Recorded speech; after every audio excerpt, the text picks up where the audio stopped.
Hello everyone. In this lecture, we will see platform as a service. So in previous lecture, we have seen that what is meant by infrastructure as a service. Now we will see what is meant by platform as a service. So platform as a service offers the runtime environment for the application. It also offers development and deployment tools required to develop applications. Platform as a service has a feature of point and click tools that enables non-developers to create web applications. Google's App Engine, Force.com are examples of platform as a service offering vendors. Developer may log on to these websites and use built-in API to create web-based application. So what the basically platform as a service is, this is also a type of service provided by the cloud service provider to use to the users. Like in platform as a service, we are having different platforms. We are having different runtime environments which we can use to create various applications, or we can use that applications to create um, small things like here they have given example like web applications. So suppose you have to create a web application, and if you don't know any technical knowledge about this also, or you are not a developer also, then also with simplified version of these platforms, you can go for that and you can use the tools provided there, built-in APIs provided there, and by using that you can create your own web application. So whatever the data you have used there, or whatever the services you have used there, on the basis of that you have to pay the money for the same. So this is the basic concept of platform as a service. But the disadvantage of using platform as a service is that developer lock in with a particular vendor. For example, an application written in Python against Google's API using Google's app engine is likely to work only in that environment. Means the thing is, when you choose any application or when you choose any platform, then the user or the developer has to do the things with that application only or that platform only. User cannot enter into another application with this application. So this is the basic advantage of, basic disadvantage of platform as a service. Therefore the vendor lock-in is the biggest problem in platform as a service. So the following diagram shows how PaaS offers an API and development tools to the developer and how it helps to end user to access business applications. So we will see the diagram. Okay, so this is the diagram about the same, where platform as a service is explained very well. So developer is looking for the IDE or integrated development environment, means the platform in which he or she wants to develop any application.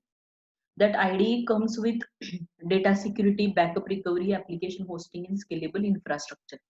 So whatever the things required to develop any application, or whatever the things required when a particular user is going to choose a particular platform and want to do any operation, so all these platforms or all these IDs comes along with its own requirements, like data security must be there, data backup or recovery must be there, then the application hosting facility should be there, and whatever the infrastructure or whatever the virtual memory, whatever the virtual operating systems one want, accordingly This ID comes uh, along with its own things to provide a better support to the user, so that user can easily use platform as a service or various platforms provided by platform as a service. And it comes with the, or it goes with the business apps, where business user is using that app, business user is going to edit, going to modify the things, and it goes with the business app. So this is the basic idea about the platform as a service. Next is we are having some benefits of it. So this diagram explains what are that benefits. Basically, four benefits are there, like lower administrative overhead, lower costs of ownership, more current system software, and scalable solutions. So these are four benefits we can say. We will see one by one in detail. So first one is lower administrative overhead. So the thing is, consumer need not to bother much about administration, because it's the responsibility of cloud provider. Means one has to go for using the platform, one has to go for using the infrastructure provided by that. Then the thing is, one should not think about the administrative level work, how to manage the data, how to provide the security, and how to provide the privacy. So it's not the concern of any user, because these things, or these are the responsibilities of cloud service provider, who is going to provide different services to the user, that so that the administrative overhead is less in platform as a service. Then lower total cost of ownership. As I said, it is not possible for everyone to, suppose one want to create any application, and for that application one has to use um, different resources, different hardware, some softwares are there. So it is not always possible for one to buy all the things. So instead of buying the things, one can go for the cloud service. And we are having various services like infrastructure as a service, platform as a service. And consumer need not purchase expensive hardware, servers, power and data storage, because cloud service providers are providing all the things under one umbrella. And one has to pay whatever they are using, or what amount of things they are using, what for what time they are using. On the basis of that, one has to just pay the things, like we are renting the things. So the total cost of ownership is lowest in the platform as a service. Then scalable solutions. So it is very easy to scale up or scale down automatically based on application resource demands.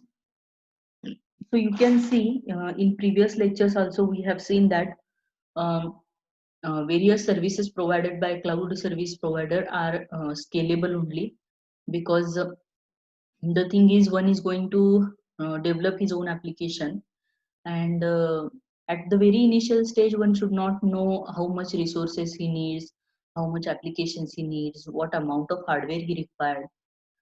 So the thing is, your system or your service should be like that. When you are going to increase the size of your hardware, or increase the number of your hardware, and if you want to decrease also, then your system should be uh, such a capable system.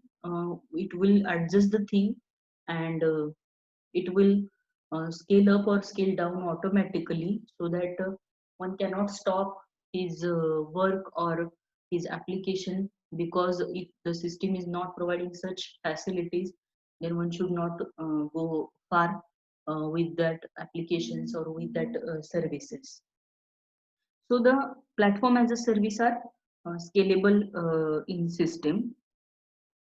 And last one is more current system software.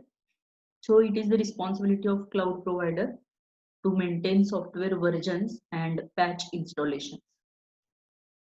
So the thing is, cloud service providers have to maintain the software.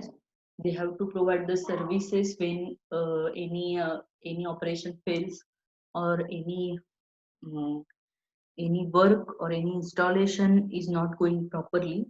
So the patch is the thing which we can say, uh, uh, suppose any bug is there, any virus is there, or any problem is there with the system, then instead of removing whole code, one has to patch the code. Means the thing where actually problem is getting, we have to remove that thing, and we have to paste a new code onto that place, and this concept is known as patch.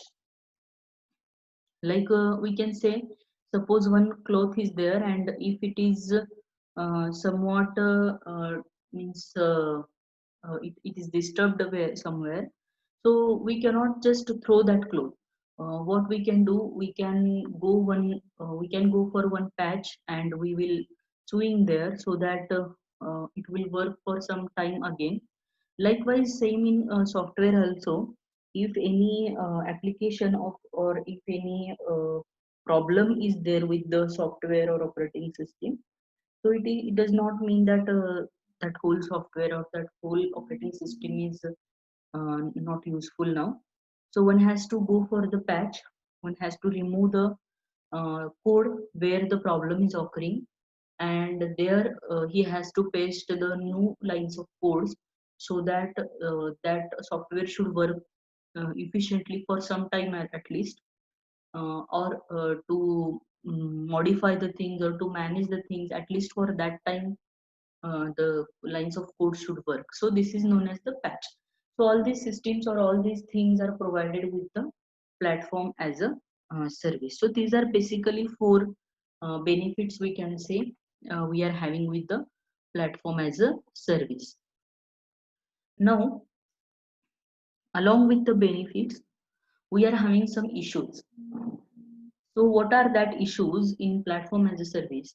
Like software as a service and platform as a service also place significant burdens on consumers' browser to maintain a reliable and secure connections to the provider system. Therefore, PaaS shares therefore PaaS shares many of the issues of SaaS. Therefore, PaaS shares many of the issues of SaaS. However, there are some specific issues associated with PaaS as shown in the following diagram. Like software as a service, and in next lecture also we are going to see what is mean by software as a service in detail. So the like software as a service, platform as a service also, if user is going to use any platform or use any application, or user is going to develop his own application, one has to go for longer search, one has to go for a deeper search for this. Then it should be the burden for the consumer's browser. And to deal with this, we are having or to while dealing with this, we are having some issues in platform as a service. The issues are lack of portability between PaaS clouds, then event-based processor scheduling, and then security engineering of PaaS application. We will see one by one in detail. So first one is the lack of portability between PaaS clouds. As I said before some time that there was a lock-in system with the applications in PaaS. Like if user is using one platform to develop any application, then user has to use that only. User will be locked in with that.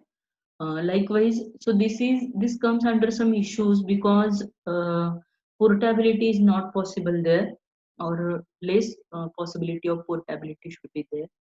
Because of this, portability in the sense, one can easily switch from one system to, or one platform to another platform, or one's application should run on any platform. That is known as platform independency.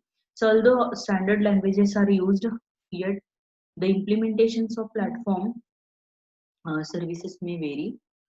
For example, file queue or hash table interfaces of one platform may differ from another, making it difficult to transfer workloads from one platform to another. So these are some issues we can say with the platform as a service, as it is not easily we can say uh, uh, portable, or easily one cannot switch to another platform, or there are different issues like file queue, hash table. These are the things which are not supported by all type of languages or all type of platforms. So this is the major issue in platform as a service. Next is event-based processor scheduling. The PaaS applications are event-oriented, which possess resource constraints on applications. That is, they have to answer a request in a given interval of time. What it means is, while considering PaaS, we are having different platforms, and user has to use or user has to choose the platform which he needs for his development of application. But the thing is, whenever user is going to request any resource to the cloud service provider, user has to give the answer like why he is going to use that service, or why he is going to use that application, and that should be in given interval of time. So this is the event based processor scheduling. And the thing is, it is not every time possible to give the request, or give the answer for the request.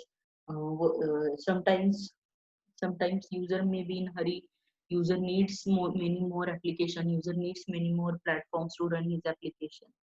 So by if considering all these things, this is the major issue where event based processor scheduling is there. The thing is, the system should be like multi-processor scheduling. Multiple processes might run on the same time. One is using one resource, another is using another resource. After completion of work, one is releasing that resource, second is going to use that resource. So that is the system we can say multi-processing scheduling is there, and that will be, we can say, the best option for any of the applications or any of the platform. But it is not possible with the PaaS, because event based processor scheduling is. So this is also another issue with the PaaS. And third one is security engineering of PaaS applications. Since PaaS applications are dependent on network, PaaS applications must explicitly use cryptography and manage security exposures. So the thing is, security is also a major concern in any cloud service. So along with the platform as a service, one has to take care of the security, as it is platform as a service is based on the networking. One is going to use applications, one is going to use the platforms online and doing all his tasks. So it is also possible that one is keeping the record of it, one is keeping the track of it. So the security is also major concern about this. So while entering to the system, or while using the system, while using the application, one should use cryptography, and one should use all the security concerns who are present with this. So these are some major issues with the platform as a service. So here are some characteristics of platform as a service. So it offers browser-based development environment. It allows the developer to create database and edit the application code either via application programming interface or point and click tools. Like before I said, uh, one is going to develop his own application, then he has to enter to the browser, he has to check the tools provided with it, add-ons provided with it, and they can use it, they can develop their own applications. So this is the browser based development environment. Next is it provides built-in security, scalability, and web service interface. We have seen it in the benefits also, like scalability is there and web service interfaces are there. PaaS provides built-in tools for defining workflow and approval process and defining business rules. Then it is easy to integrate with other applications on the same platform. So it is easy to integrate with other applications of the same platform. We have seen that platform independence is not there, but we can easily integrate other applications on the same platform. Means on same platform you can integrate multiple applications, but one application should not go to another platform. So this is not possible, but applications with same platform can integrate. This is possible. Then PaaS also provide web service interfaces that allows us to connect the applications outside the platform. So these are some characteristics. So we are having some PaaS types based on the functions. The PaaS can be classified into four types. That four types are application delivery only environments, then standalone development environments, open platform as a service, and add-on development facility. So based on the functions, which type of work it is going to do, on the basis of that, PaaS is classified into four types. So first type is standalone development environments, so in which works as an independent entity for a specific function. It does not include licensing, technical dependencies, or on specific SaaS application. Second is application delivery only environments. The application delivery PaaS includes on-demand scaling and application security. Open platform as a service, it offers an open source software that helps PaaS providers to run the applications. And last one is add-on development facilities. So the add-on PaaS allows to customize existing SaaS platforms. Means if any website or if any particular application is providing different add-ons to develop any web application, so it should go under add-on development facility. If one is providing open source software, so it should go for open platform as a service. So on the basis of services offered by platform as a service, on the basis of that, uh, platform as a service is divided into these four categories. Thank you.